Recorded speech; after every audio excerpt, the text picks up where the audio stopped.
జగన్మోహన్ రెడ్డి రాజకీయ ప్రస్థానంలో ఎప్ ఎన్నడూ లేని విధంగా ఇప్పుడు ఒక గడ్డు పరిస్థితి ఎదురవుతుంది. ముఖ్యంగా గత వైసీపీ ప్రభుత్వ హయాంలో నరసాపురం మాజీ ఎంపీ, ప్రస్తుతం అసెంబ్లీ డిప్యూటీ స్పీకర్ రఘురామకృష్ణరాజుపై జరిగిన కస్టడీ హింస వ్యవహారంపై ఇప్పుడు పెను తుఫాన్లా మారుతుంది.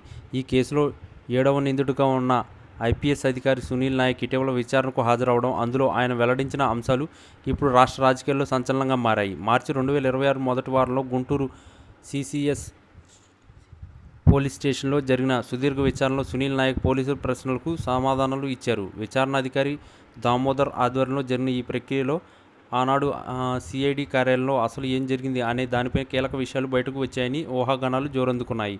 2021లో మే నెలలో రఘురామను అరెస్ట్ చేసి రాత్రి అక్కడ ఎవరు ఉన్నారు, ఎవరి ఆదేశాల మేరకు విచారణ సాగింది అనే అంశంపై సునీల్ నాయక్ వాంగ్మూలం ఇచ్చినట్లు తెలిసింది.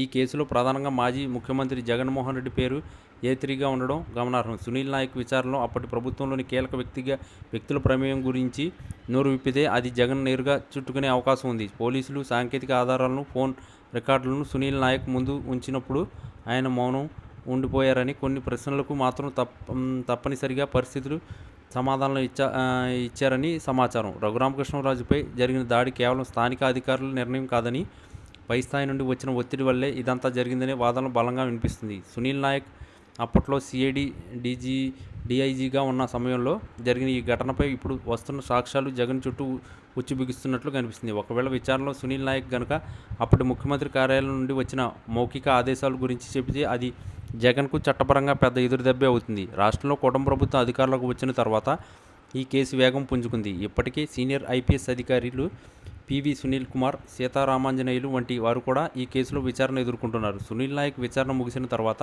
తదుపరి చర్యలు ఎలా ఉంటాయనే దానిపై సర్వత్రా ఉత్కంఠత నెలకొంది.